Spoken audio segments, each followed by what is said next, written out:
All right, well, feeling pretty good about those spots and down there. But in sanding, I did find some low spots right in there, which I've filled. Not very low, but enough that I can feel them. So hopefully that's the last coat of filler that needs to go on that fender. So while I had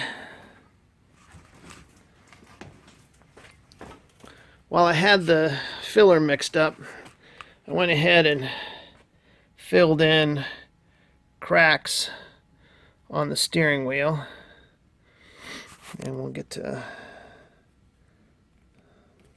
sand off the excess, but yeah, it would have been nice if I'd been able to put that on cleaner, but it was getting hardened, and yeah, I just wanted to have it in there. The big crack to fill was this one here, so it should, yeah, it's sinking in a little bit. Oh well, we'll go in with another one. Now we'll turn our attention to the engine. And before I left the garage yesterday, I pulled this wire harness from lying around on the side of the engine, connected it to the temp sensor, routed the air conditioning compressor signal line over there. I will probably wrap it back and tie it off to this bundle in here. And then got the wires here for the alternator. So I'm going to hook those up now. And then we'll go and find the loose harness that plugs in. Sorry about the light, but suffice it to say there's a plug there. And well, let's find some light and I'll show you. Alright, there's a plug there. And so I'm going to find the harness that goes in there and route it. And I believe for the most part it's just going to connect up to there. So if it's nothing more than that, maybe I will keep it off. All I'm trying to do now is get it so I have switched 12-volt power to the distributor. And once I have that, and I can start the car just by jumping 12 volts to the line that goes to the S terminal on the solenoid. And I don't need a key. So, well, I'm sorry. Alright, so the intention is to get 12 volt switched from the ignition switch to the new HEI and also to the solenoid to be able to get the engine to turn. And even though I've got a harness comes off of here, I'm going to have to check and see if it actually is part of the system that supplies that. So I will check that out and then report back. Did a little reading. That red wire there is spliced into a pretty thick gauge wire, which is zip tied along the firewall all the way down, goes through the grommet,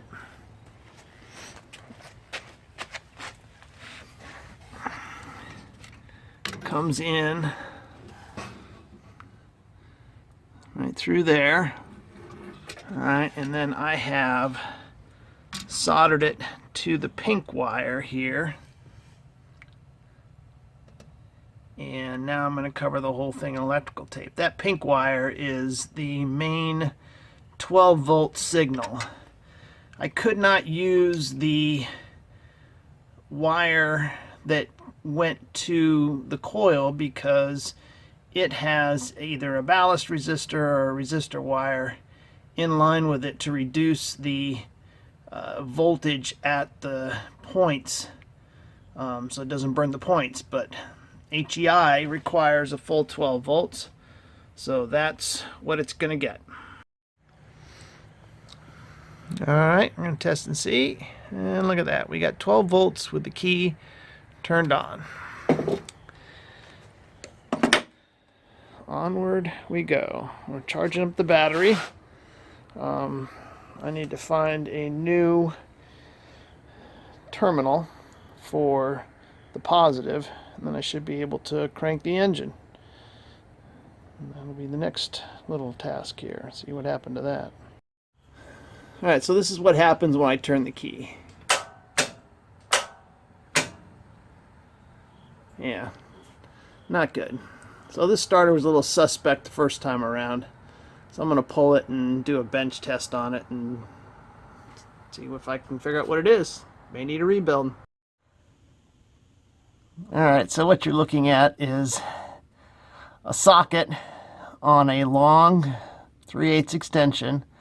The socket is on the nut, which is on the solenoid.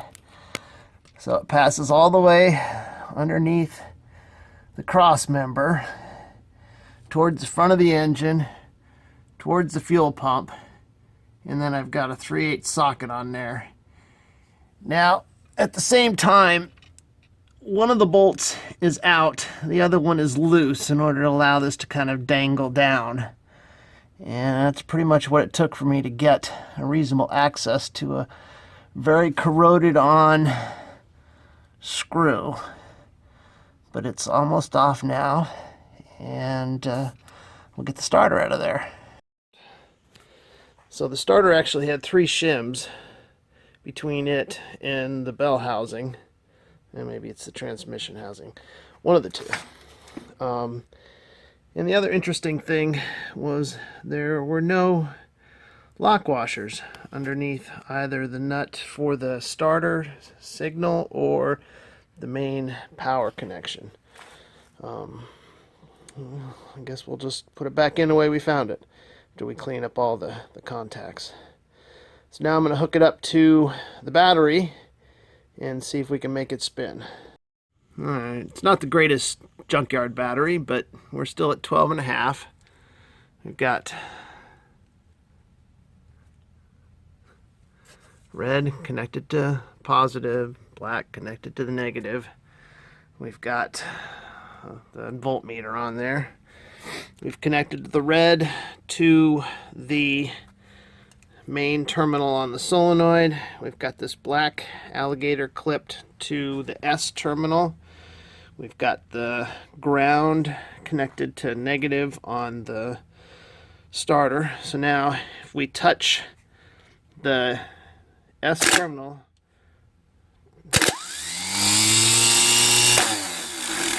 we see that it works fine. So it doesn't explain why it wouldn't work on the car. Alright, well, we'll clean everything up and put it back on the car and see what happens. Alright, so here I am underneath here. This is where the starter sits. I thought I remembered when the engine was running that there was like a coolant leak in this general area. Well, I'm looking at the freeze plug here, and I'm seeing quite a bit of rust there. So, I guess while I got a feeling that if I remove that tube coming down, that I should be able to replace this freeze plug while the engine is still without coolant.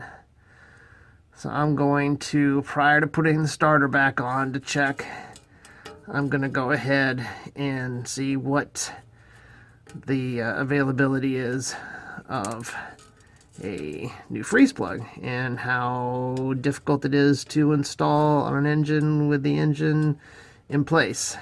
We'll see. I'll get back to you. Frustration, a little irony that it's next to a Harbor Freight ad. Anyway, this is a Harbor Freight tool that has this clipping, an extension here, has this clipping part. Well, it just broke.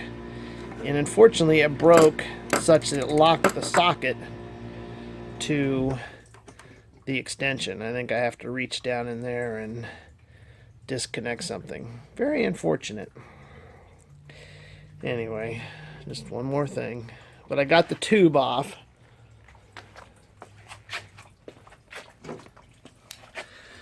It was connected to that stud, and with the tube out of the way, I punched a hole in the freeze plug, and it's now finishing draining, and I'll knock it out. I can get a replacement through Napa tomorrow, it looks like. So we'll be back on track. There's a number of videos that talk about installing a freeze plug with the engine in the vehicle, so I won't bother. Unless, of course, I have something exciting happen, and then I'll bring you all in. In there. Look into the guts of an engine, sort of.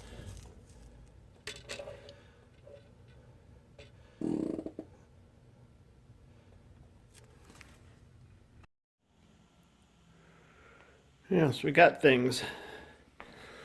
So these are to add to my Hot Wheels collection. That's to get me into the garage.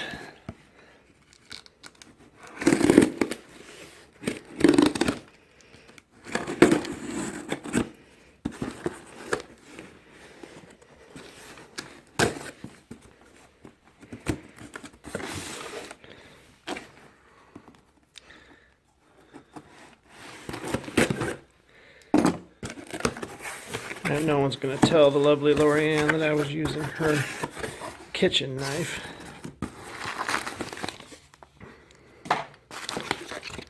More stickers.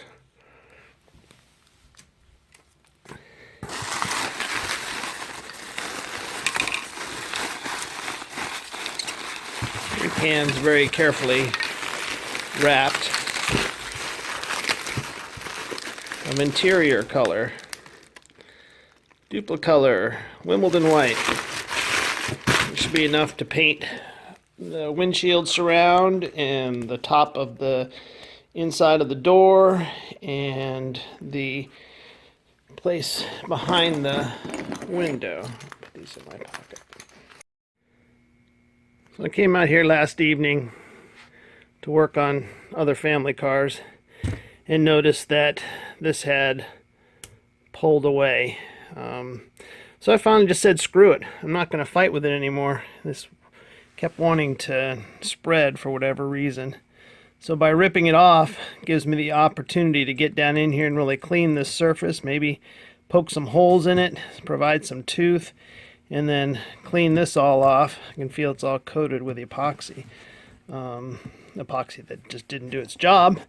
Nonetheless, when I get it cleaned off, it appears that I can go forth and epoxy again and take care of that.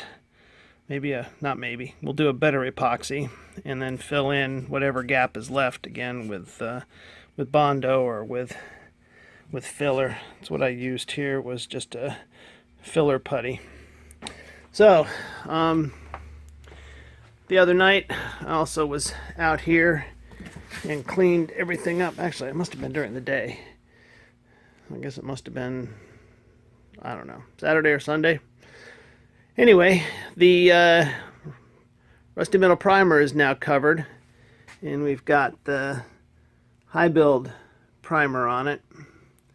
And while I was at it, also shot the door. Now, I'm not thrilled about the looks of that, so maybe we'll go with that this evening. Maybe with some hammer and dolly we can make that right. And I do have the freeze plug, so I can lay on the ground under the car and work on that. So let's see what we go on to now.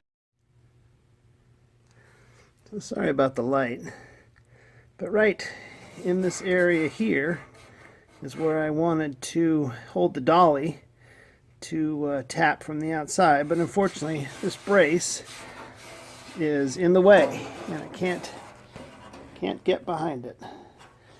So let's see how we can do. Let's see how we can do with just the dolly. Alright, let's see what we can do with the hammer here. Kind of feel that it's high right in here.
Alright, we'll give it some shots of primer and see where that takes us. So what that showed me is that, you can see in the, anyway, I'm going to let it dry. It showed me that I need to put Bondo on that and try to do something with straightening that line, that body line crease out. It's not bad, but now I've got all those hammer marks that I need to smooth out as well. So we'll let the primer dry and come out here with more Bondo in the next day or so. So that's where I need to press in, hammer in that. I've got this, so it will fit like that, but I don't think I can work around the exhaust flange, sadly.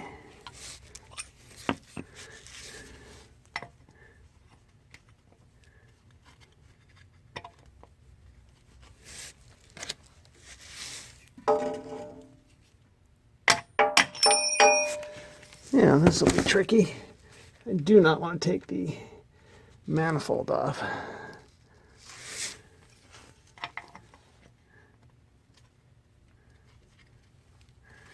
Maybe a longer rod. Really wanted to get that to work. But even if I take the exhaust pipe off, I've still got the exhaust manifold there. Alright, let's see if we can find something squatter. Alright, well that is smaller. I can get an extension on the end. Let's see if that helps or no. Either way, it's just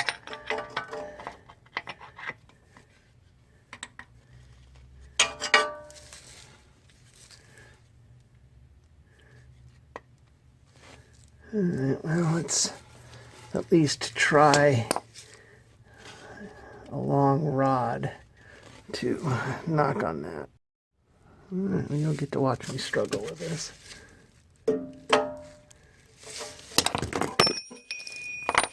As expected. Struggling, that is.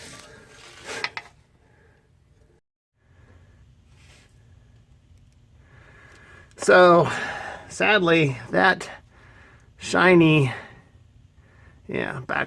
shiny part is a broken off bolt. So I had to take off the exhaust pipe in order to get enough access. So what you see up in the freeze plug hole is the freeze plug partially driven in. Tape is wrapped around a couple of heavy washers because the socket that I wanted to use was too long to fit between the exhaust manifold, and I certainly did not want to take the exhaust manifold off. So I put to creative use my pickle fork and was able to, with the washers, beat and bash and convince the freeze plug to finally go in. So now I'm on the last few taps to hopefully just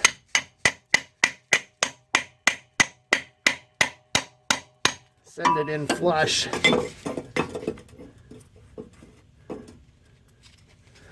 It was not without its multitude of frustrations.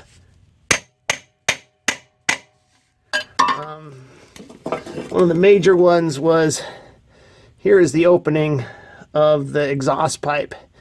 And one time I tapped it, thought I had it stuck in there, tapped it again, it popped out and went down the exhaust pipe and ended up around the corner. Fortunately, I have, you know, this has a great name, but I can't, it's like a pickle fork, pickle grabber.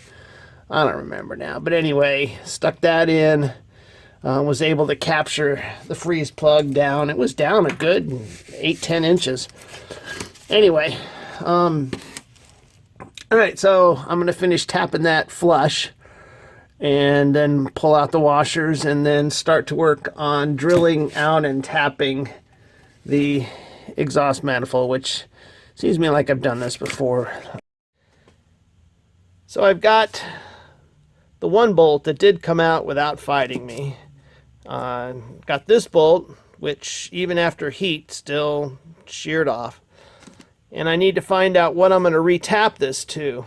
So I've got my calipers here, and with them, with this, let's see, clean it, zero it out, and then measure the diameter of the bolt.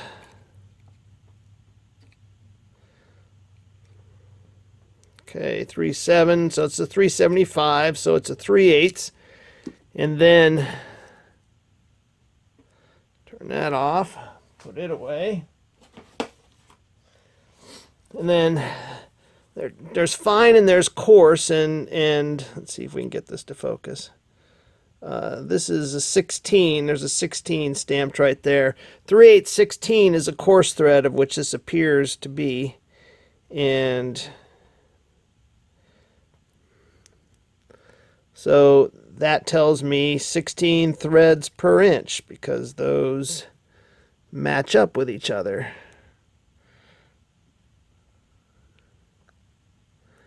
And with that in mind, now I can go and look at my paper, and that will tell me for a 3/8 16ths what is the drill that I need to use.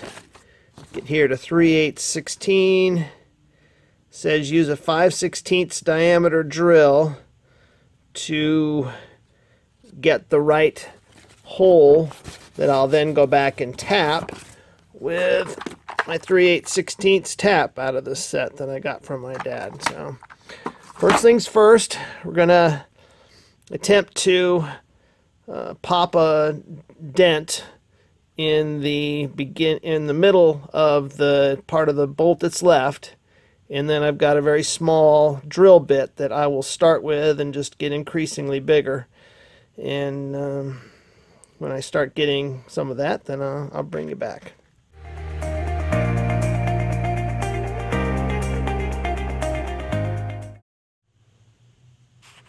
All right, that's the starter. It's bolted back in place. Wiring is connected somewhere back up in there. I was able to get that pan, the torque converter cover, back on.